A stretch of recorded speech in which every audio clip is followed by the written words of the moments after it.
Welcome to my channel Achieve with Astro Sudha.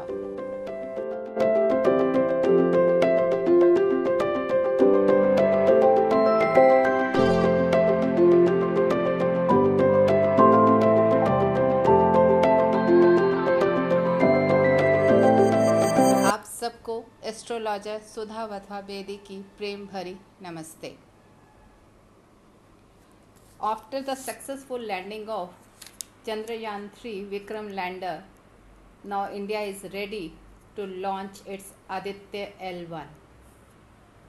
Aditya L1 का launching कल सितंबर 2, 2023 को 11:50 पे श्री हरिकोटा स्पेस सेंटर से has been destined.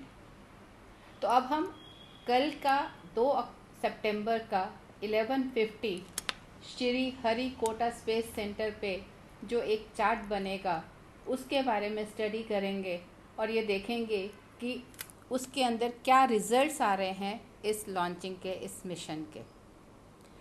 Eight Sriharikota space centre September 2, 2023 11:50 AM आप chart बनाएंगे तो आप देखेंगे कि 11:50 पे स्कॉर्पियो लग्न है और उसका नक्षत्र जो है वो अनुराधा है. अनुराधा नक्षत्र इज ए नक्षत्र ऑफ एक्शन. जो लग्नेश है वो 11th के अंदर मंगल बैठे हैं और 11th in A house of gains which shows कि आपके गेन है इस प्रोजेक्ट के अंदर. लग्न से देखने पे जो सूर्य है 10th लॉर्ड है सन, वो अपने ही घर में 10th में बैठे हैं और बुध के साथ जो कि 11th लॉर्ड है बुध आदित्य योग बना रहे हैं विच इज़ ए योग of immense success in the 10th house. और जो सन है वो प्रिंसिपल इंडिकेटर है 10th हाउस के कामों के लिए और in the 10th it shows honour, name and fame. So ये जो तीनों चीज़ें हैं इसके अंदर these are going positive for mission के स्टार्ट होने के. नाउ फॉर एनी सक्सेस किसी भी काम के लिए इट इज़ सेड कि आप एक तो आप लगन से देख रहे हैं, then taking sun as a lagna we should check कि लगना और 10th का क्या पोजीशन है. Taking Brihaspati Jupiter as lagna what will be the 10th and lagnesh का सिचुएशन क्या होगी. And then taking Venus as a Lagna, what will be the situation of Lagnesh and the 10th house. Now we will check one by one. अगर आप लग्न सन को as a लगना लेते हैं then you will see कि सन being a लगना अपने घर में बैठे हैं और पावरफुल हैं और बैठे हैं सेकेंड लॉर्ड के साथ mercury and being as placed as a powerfully. And कौन से नक्षत्र के अंदर बैठे हैं इन द पूर्व फाल्गुनी नक्षत्र. नो पूर्व फाल्गुनी नक्षत्र जो है which is a birth star of Brihaspati and जो पूर्व फाल्गुनी नक्षत्र है उसको बोलते हैं कि it is an origin from the Shivalinga.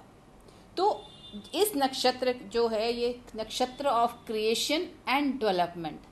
Again जो उसका प्लेस मतलब सूर्य की placement position wise and nakshatra wise it shows a very positive indication being in either in taking as a lagna और as a 10th and considering the नक्षत्र as a पूर्व फाल्गुनी नक्षत्र. और पूर्व फाल्गुनी नक्षत्र को भाग्य देवता नक्षत्र स्टार भी कहा जाता है. सो दैट इज़ कि भाग देवता का भी उसके अंदर होने से उसका इंडिकेशन पॉजिटिविटी हमें उसकी मिल रही है.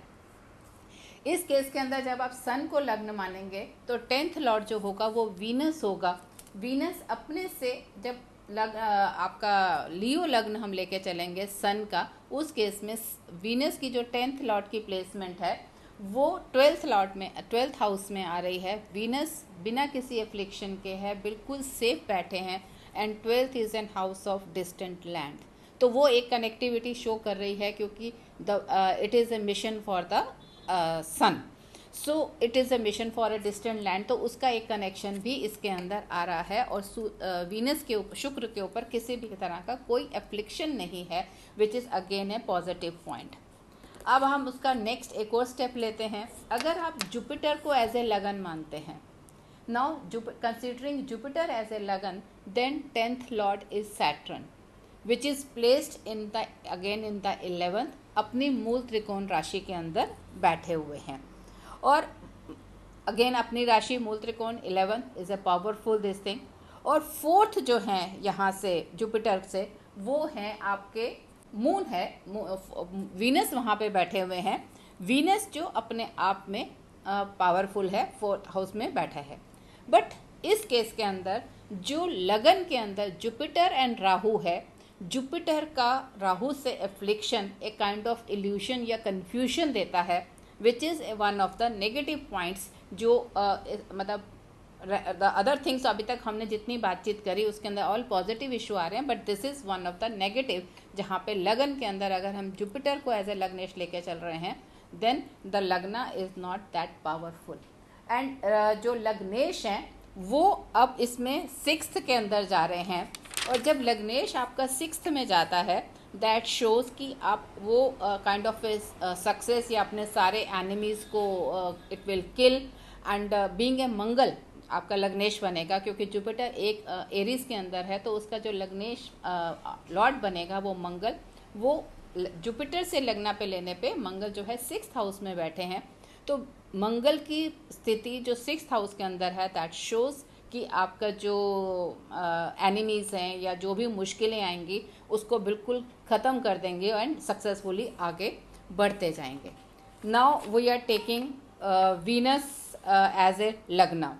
वीनस को हम जब एज ए लग्ना लेते हैं तो इन दैट केस आपका जो 10th हाउस बनेगा वो बनेगा एरीज, जिसके अंदर जुपिटर एंड राहु बैठे हुए हैं। एंड लग्नेश जो है वो मून बनेगा हमारा, वो 9th में है at a house of destiny and fame. That is one the positive point. अपने फ्रेंड के हाउस में बैठे हैं, पॉजिटिवली बैठे हैं एंड 9th हाउस में बैठे हैं। तो नाउ त्रिकोणा के अंदर बैठ के लग्नेश का त्रिकोणा में बैठना, it is the positive indication. लेकिन जो 10th हाउस वो बनता है वो आपका जुपिटर एंड राहु का बनता है। Again there it is a kind of an illusion और कन्फ्यूजन है, जो कि एक again one of the negative points हमारा बन जाता है। उसके बाद है lord of 10th from Venus lagna is Mars, जो कि प्लेस्ड है 3rd हाउस के अंदर, which is house of aggression, काम करना, एक जब बहुत फोर्स दिखाता है, तो that is again a one of the positive point. अब हम व्हाट वी हैव सीन कि जो सूर्य है पूर्व फाल्गुनी में है, which is a very good nakshatra. Mangal जो है वो उत्तर फाल्गुनी में है, which is again a kind of a good nakshatra of an action and positivity. तो out of the 15 points which we have discussed, either from lagna, from sun lagna, from Jupiter lagna and the Venus lagna, considering the lagnas 10th and the 4th house, और जो इन सब की connectivity हमने check करी है 15 points की, what we see out of those 15 points 12 are the positive points, only 3 are the negative points. So it shows a very very high probability of its successful launching. So let's wait for tomorrow and see what happens on 2nd September at 11:50. अगर आपको ये channel पसंद आया हो तो इसे सब like करें, शेयर करें एंड सब्सक्राइब करें। आपका दिन शुभ हो। धन्यवाद।